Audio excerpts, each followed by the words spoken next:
Station. This is Isa PAO from the National Space Center in Leicester. How do you hear me? Hello, everyone at the National Space Center in Leicester. This is the International Space Station, and I hear you loud and clear. Great to see you, Tim. I leave now the floor to Onur Ajam. Hello, Tim. Welcome again from Leicester, obviously home of the National Space Centre. We have hundreds of members of the public here and students. But, of course, for us, it's a really exciting time because Leicester is home of the Premiership champions in 2016.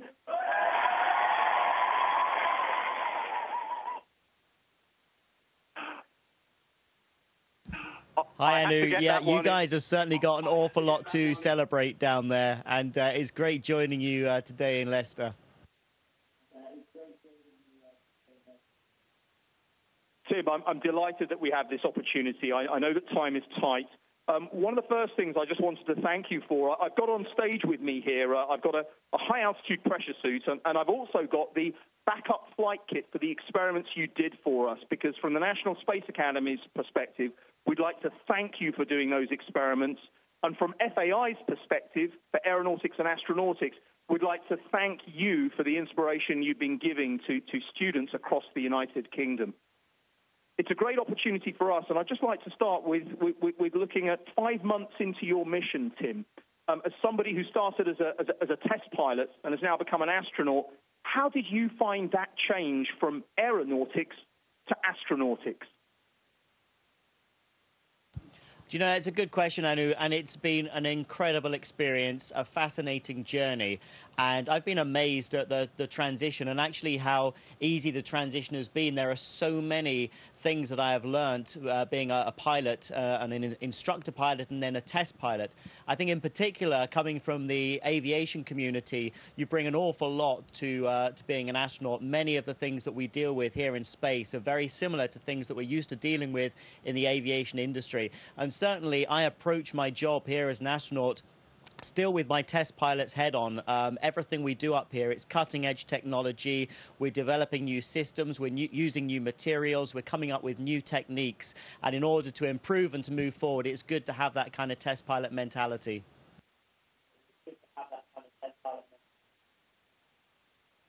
Tim, one of FAI's most prestigious awards is the Komarov Diploma, which this year we've just announced it's been awarded to 2 of your former crewmates on the space station, Scott Kelly and Mikhail Kornienko, for their completion of the year in space mission. I just wondered if you'd share your thoughts on this long-duration space flight and how important it is if we're ultimately going to go to Mars. Yeah, I'm absolutely delighted for Scott and Mikhail to receive that very well-deserved honour. And it was a huge privilege for me to serve on board the space station under Scott's leadership and with Mikhail as well. They were both excellent crewmates and really taught me an awful lot. And one of the things that struck me, you know, spending the last kind of 3 months of their 1-year mission was just how good they were in terms of obviously being extremely professional, but also in great physical shape, great mental shape as well. And it really just proved to me that, of course, we can live and work in space for as long as we need to. These missions that we're working on to Mars, the human element, the human physiology element, I think we've nailed it. We really have. And we've got lots of techniques now as to how to deal with living in microgravity. We've still got some technical challenges to overcome, and we're working on those. But it really is, you know, the next steps to the moon, to Mars and beyond are well within our reach, and that's hugely exciting. Tim, I want to take this opportunity now to hand over to some students who've got some questions for you. Hiya, Tim. My name's Thomas from Robert Gordon's College, Aberdeen, and my question is, following the chip in the cupula, have you personally seen any space debris, and how problematic is it? Hi, Thomas. Yeah, I should have pointed out that chip in the cupola window was there when I first arrived. But having said that, of course, the space station does get struck by micrometeorites, and they can't be tracked, really. They're too small to be tracked, but we have lots of mechanisms on the space station to protect us from those small pieces of debris. We don't actually see any of the debris up here.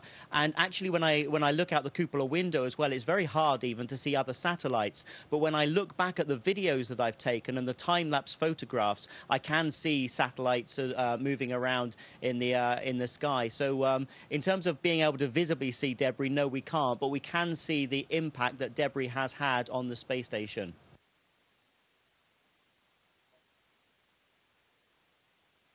Thank you, Tim. And now for our next question. Hi, Tim. My name is Adam Motherow, and I'm from Castellan High School. My question is, which has been your favourite experiment and why? That's a good question, although it's a tough one for me to answer because, 5 months into the mission now, we're well over 200 experiments down for Expedition 46 and 47. Some of the more exciting ones have been the ones that we have a lot of practical interest in as well. For example, the airway monitoring experiment, the first time we used the space station's airlock as a hyperbaric chamber, investigating our own airway inflammation and using nitric oxide as an indicator for that. So some groundbreaking techniques there that will help people on Earth who suffer from asthma. So that really, for me, was a very exciting experiment to be involved in. And also things such as flame combustion experiments as well. It's fascinating to see how the flames perform in microgravity.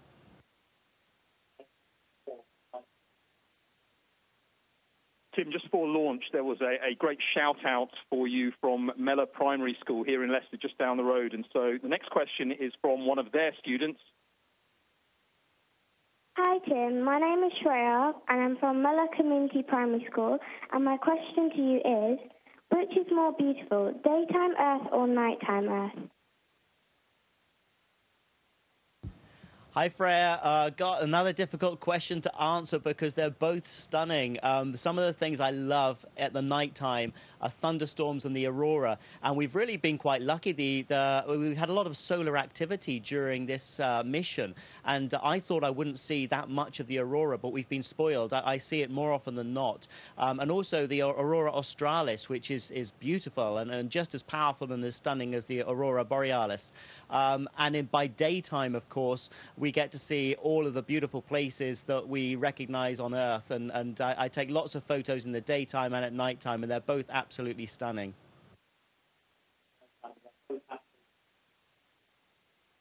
Thank you. And we have another student question. Hello, Tim. My name is Asia from Mellor Community Primary School.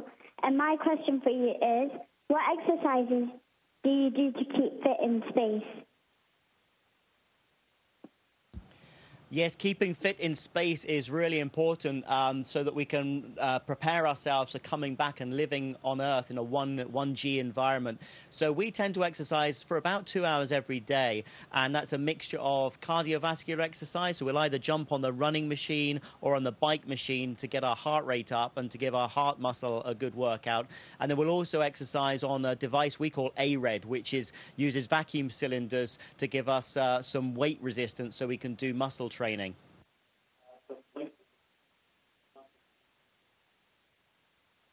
Tim, FAI is all about setting records. My next question is from somebody who I think has already set a record as the youngest person ever to fly in a vertical wind tunnel. It's Noah Montgomery, and he is going to be 4 in 2 days' time. So I think we're setting a record for an in-flight call age here. So, Noah, what's your question to Tim, please? If he has a telescope.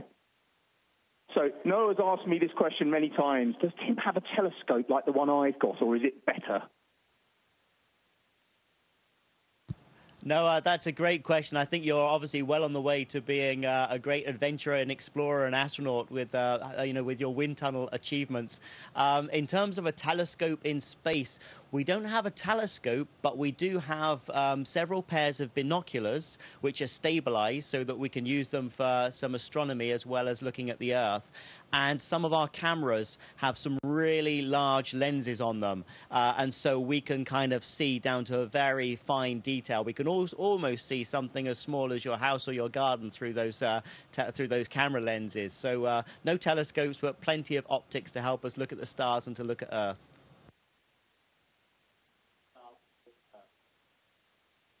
Tim, we've also had a question from one of our Facebook likers at the National Space Centre website. It's from Declan Proud, and he wanted to know, how does it feel to inspire so many children and adults getting into STEM, science, technology, engineering and math subjects with what he's called the Tim Peake effect, because it's been so clear here? Oh, you know, Anu, it's a good question, and I set out on this journey, if you like, before the mission. I just had an objective of wanting to share it as much with everybody as possible. You know, in the UK, since Helen Sharman's flight, which is almost exactly 25 years ago, she celebrates that anniversary this weekend, the UK hasn't had much to do with human spaceflight, and it's a rare opportunity. So I wanted to try and share this mission as much as possible with everybody, and to try and help inspire our next generation of young scientists and engineers that there is a real great benefit of getting involved in STEM subjects right now that will set you up for a very exciting future.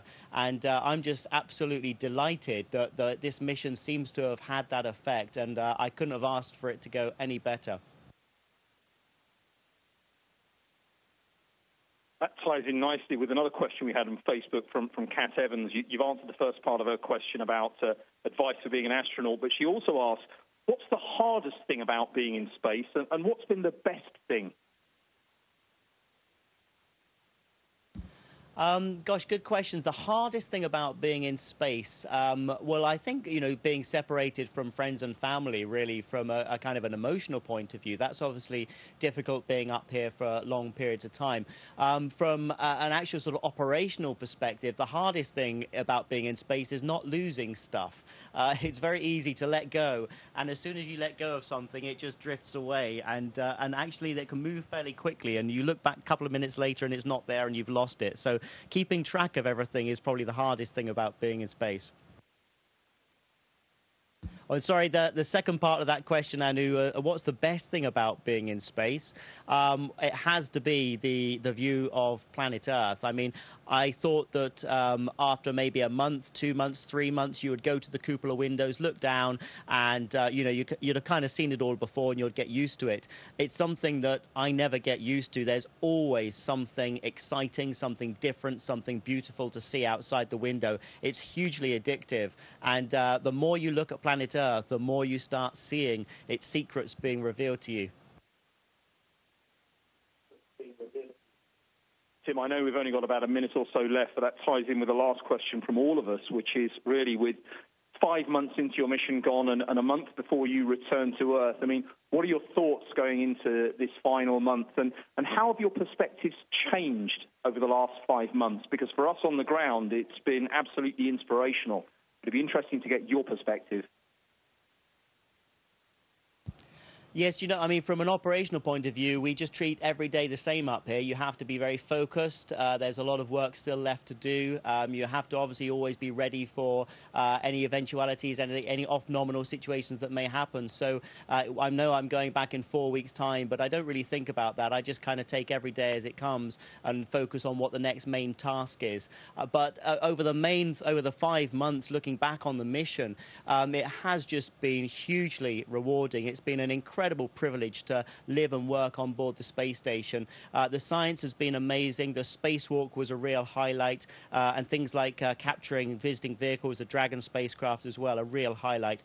And I think it won't really be until I get back to Earth that I'll actually have time to reflect on just how amazing the mission has been. Well, Tim, we're going to be celebrating your return to Earth with a launch party here, and I know that's going to be replicated across the United Kingdom.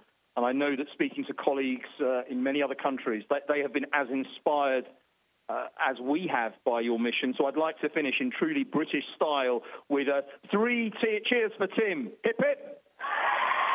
Hip, hip. Hip, hip. And a round of applause as well, please.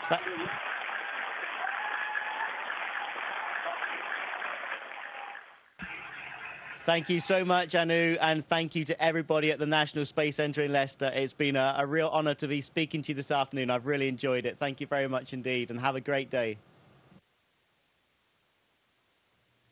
Station, this is Houston NACR. That concludes the event. Thank you.